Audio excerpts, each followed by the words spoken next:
Hi, I'm Jonathan Newnham, and today I will be showing you how the kombucha is made. First, we must measure the water. The amount of this kombucha is a standard 3 quarts. I have placed a funnel here to properly put the water into this measured container.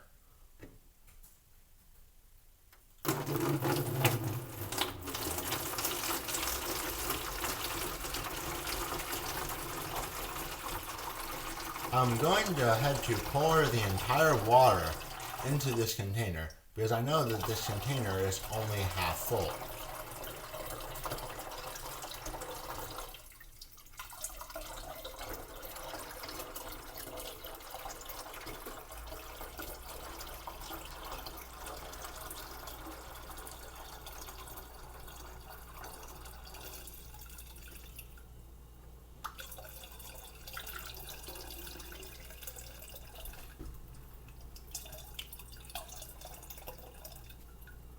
You must add a little more water in order to bring it up to this proper size.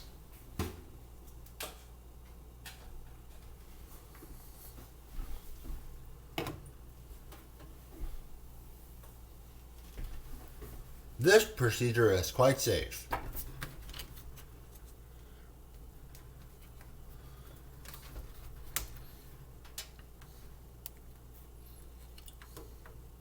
Oh.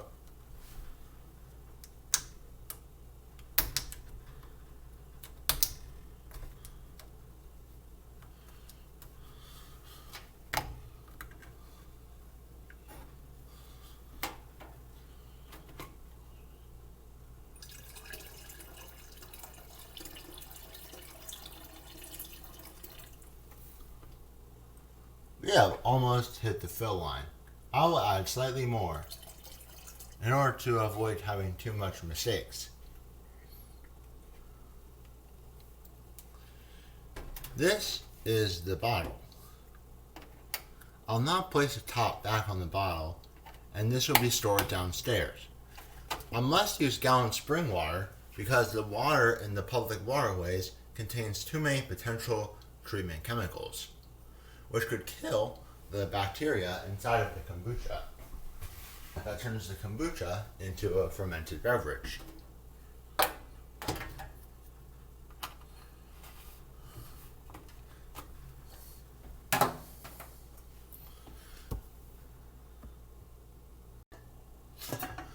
I have now gotten a large pot to help the water boil. I will place the 3 quarts of water into the kombucha pot.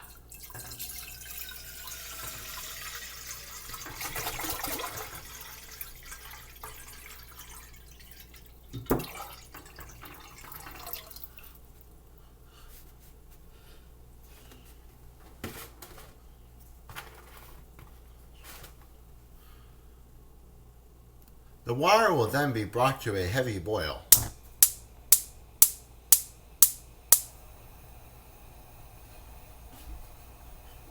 I will now place the lid back on the pot in order to keep the heat inside.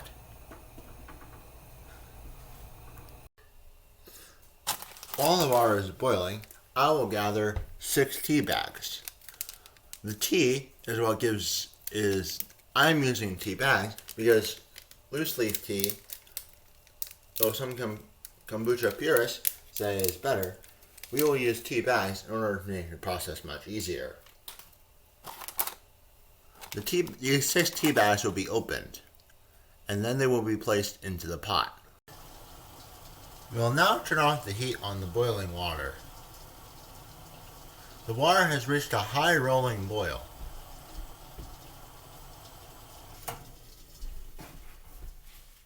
We will then place into the mixture 6 bags of green tea. I will now take off the lid. This is a process that you may want to get the help of a trusted adult, unless you are a kombucha professional like myself. The water has a very high tendency to potentially scald you. You must be very careful when removing the lid.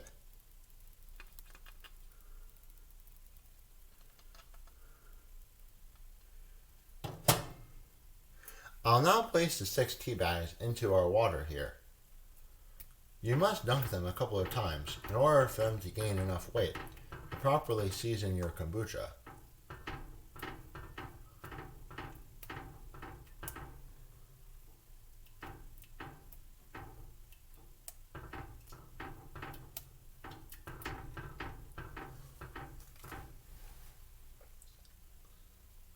I'll now place the lid back on and allow the tea to steep for 15 minutes.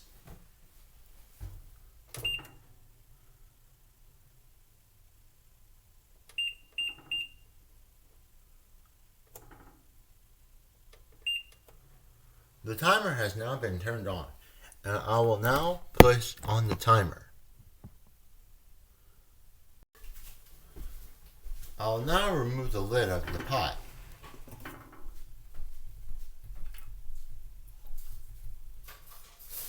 Much water and steam has come out.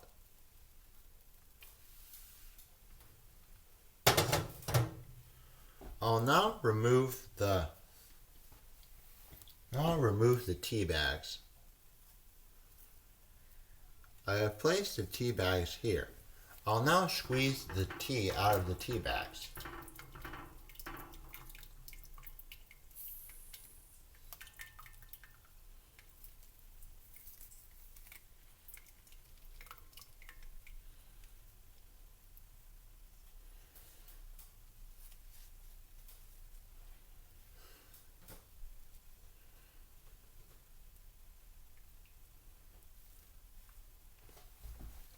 I'll now put the tea bags into the garbage.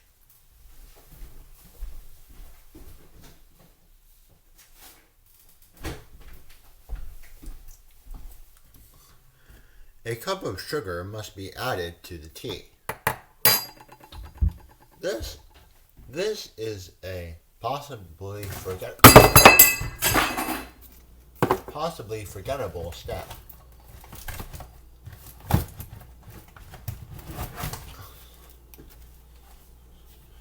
This spoon may no longer be used because it has been dropped onto the floor.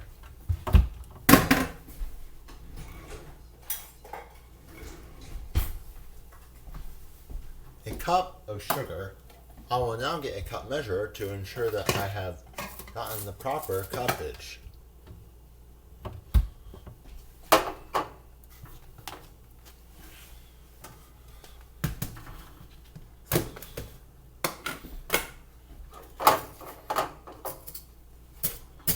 This sugar is quite caked.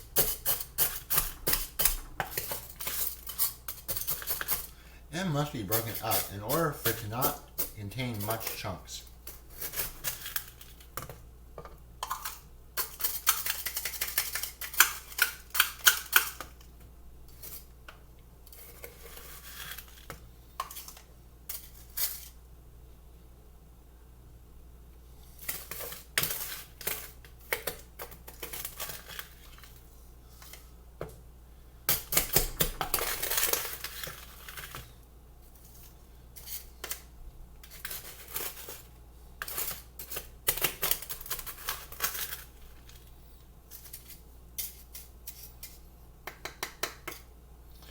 I will put plenty of sugar into the kombucha in order to give it a flavorful taste for the class.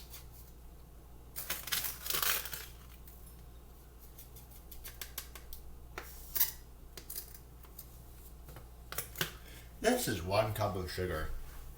This cup of sugar will go into the kombucha. If the kombucha is very hot, this sugar may not even need to be stirred. But in order to avoid granulation at the top, I will stir it.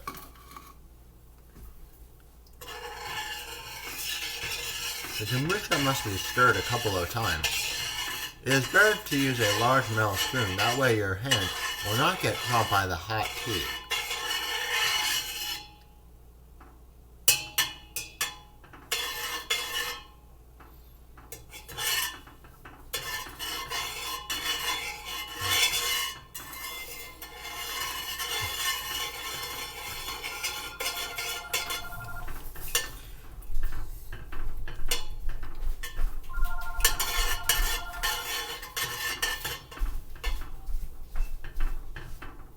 I apologize for the interruption. It is all okay.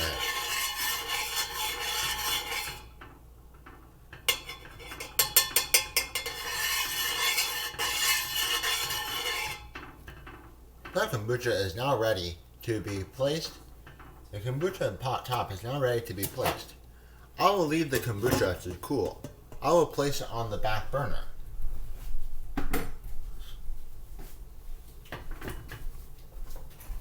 This pot may also be quite heavy.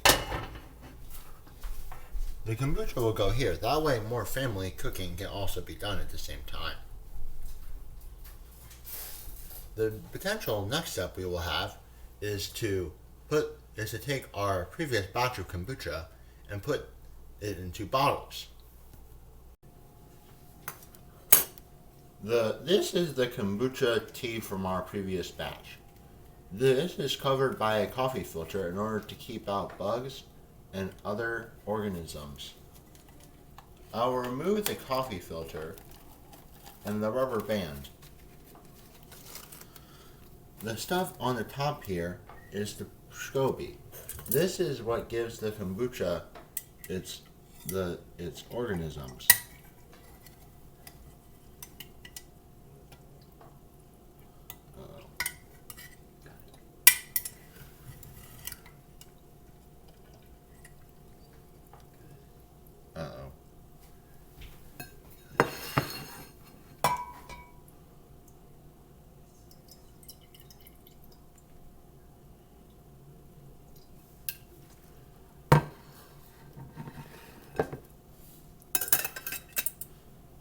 This is the fermented tea.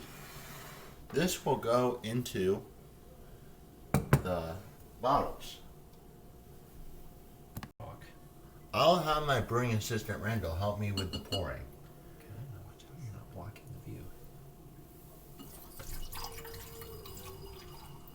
The kombucha goes into bottles with a swing top in order to keep the fizz in the fermentation. We have to leave room for the juice.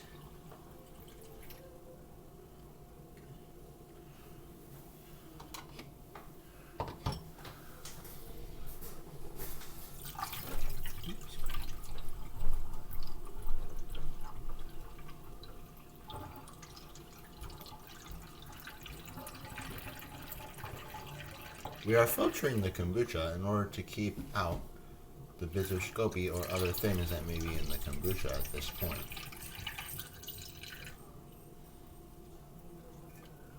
How much more are we good?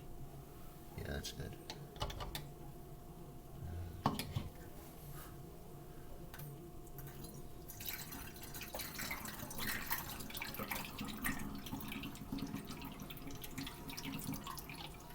And stop. Stop.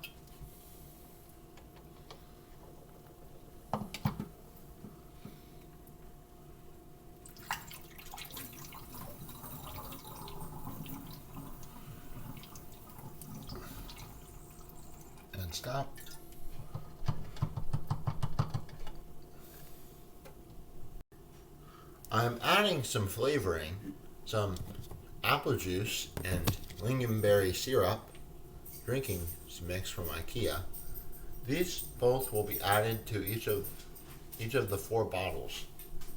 This will give the kombucha flavor, and it will also help it keep its bubbles.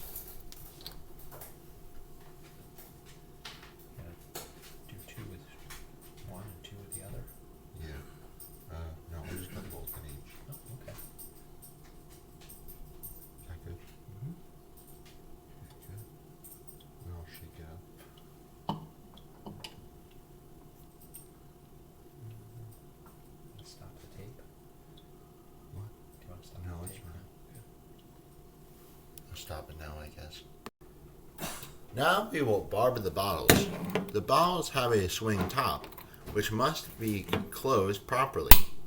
The bottles will then be placed over here for a second fermentation. Each of the small bottles, these bottles have been gotten from the Reading Soda Works. One of these bottles is a growth bottle. Here is our empty glass container. So we have some of the kombucha left in the bottom in order to have more bacteria for the next batch. The tea will now be poured into the container by Randall.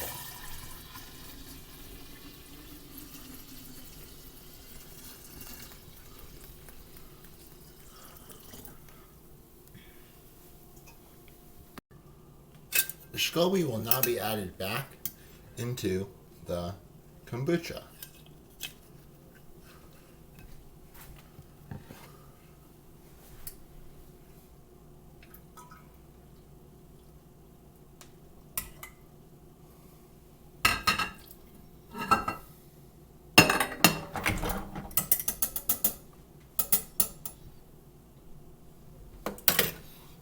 And the coffee filter and rubber band will be re-added.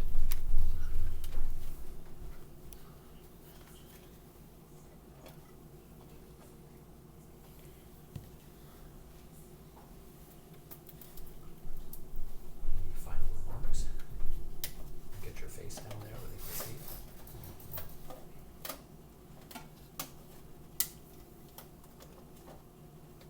Over here to the top is where I don't want it to rip through. Just turn the thing off. We will pour the kombucha into a juice glass. We are not having very much kombucha because if we had any more, there will be bits of SCOBY in it because of it sitting in the fridge and fermenting in the fridge. This kombucha has no color to it because I did not add any juice. It's just plain fermented green tea without any flavoring. I will now drink some of this.